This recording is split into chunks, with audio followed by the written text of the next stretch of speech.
You know, now I don't, and mainly it's probably a little bit inaccurate because it would mean that I wasn't other people weren't involved with what went on when we first started, and quite frankly, if anything I'll take credit for is bringing in really smart people that ultimately allowed that sort of name to stick with me and the legacy of what's gone on. So the fact is, it's changed my life. The opportunity to be in London, the opportunity to meet some of the biggest sporting minds in the world, the opportunity to meet politicians, business leaders, really came from that. So as soon as I run away from it, I'm probably a fool. So and I'm proud of what we did in Oakland, and the legacy, and really the legacy doesn't necessarily carry on with what we did on the field. The legacy carries on in terms of the people who are now working in the sports industry and now have the opportunity to work in the industry as a result of the book. So I embrace it.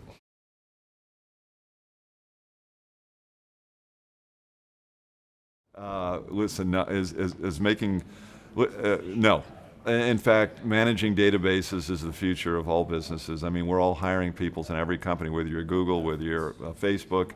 The ability to handle large amounts of data, manage these databases, is you have to have the skills. It's critical, and it's going to be critical for sport, mainly because ultimately sport is no different than any other business. You're trying to make the best decisions you can. You're trying to be predictive with those decisions. Data is an assistance in doing that. So, listen, I think we've just now started to scratch the surface. And the more technology we have, the more raw data that we're able to collect, the more information we're able to collect, we're going to ultimately make better decisions. Better decisions are made when you have more information, and data is really just a major part of that.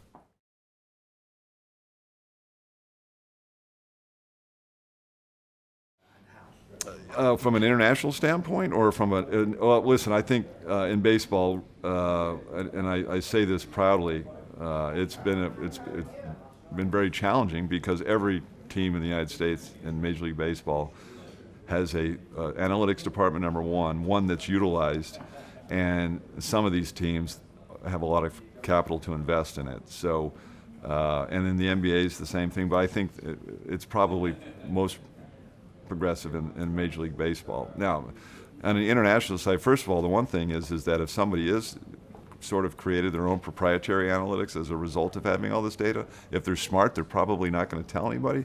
That being said, you can figure out, even when you're watching football league transfers, you can see the teams that are basing a lot of it on quantitative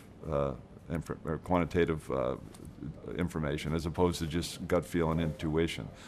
But every sport, and one of the sports that surprised me as much as anything is really in the United States, and I think it's going on in Formula One, is the use of data and analytics in NASCAR. I mean, the idea that you would sort of use data for race car driving, at least intuitively right off the bat, you don't really think about it, but they're very advanced. And I think hockey, the same thing. Sports, and they're movement sports, and people assume because they're movement sports, it's very dynamic in terms of the way players interact, not unlike football. There's this assumption that, well, it's different. Well, the only argument you have is that there's a lot of data and there's a lot of events that are going on that allows you to hopefully, with all this data, create a better decision-making model. Or we're all sort of guided by algorithms these days, and I mean everything we do, and sports is going to be the same way in some sense.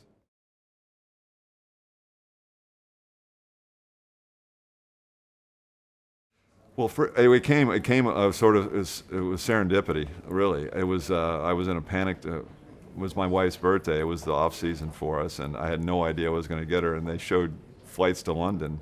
So I came home and I said, honey, we're going to London. I got you a London trip for your birthday. And so it was the year that Johnny Wilkinson won the World Cup for rugby, if you recall, against Australia. And that was a big deal here. It was fun. And even though it was being played, I think, away, the match, you saw sort of the passion that the English have for their sport. But it was also the time that the Premier League was going on. And I was reading all the papers. I'd get up in the morning, have my breakfast, and I'd read I say tabloids, sort of the headline stuff. And the emotion and the intensity that was coming with, the way that even journalists who were supposed to be somewhat objective, my first attraction was to the emotion and the passion. then from a business standpoint, I said, well, if there's this much emotion, there's probably a lot of emotional decisions being made. And then I sort of saw it like an opportunity. I said, I want to learn this business. And then what happened over time, I really started to appreciate the way somebody who grew up with it. First of all, I respected the athleticism. There was a certain arrogance. I came from a major sport. I played the American sports. And we didn't have access to the best players in the world. Now we do. We see more games than the English do back in the States.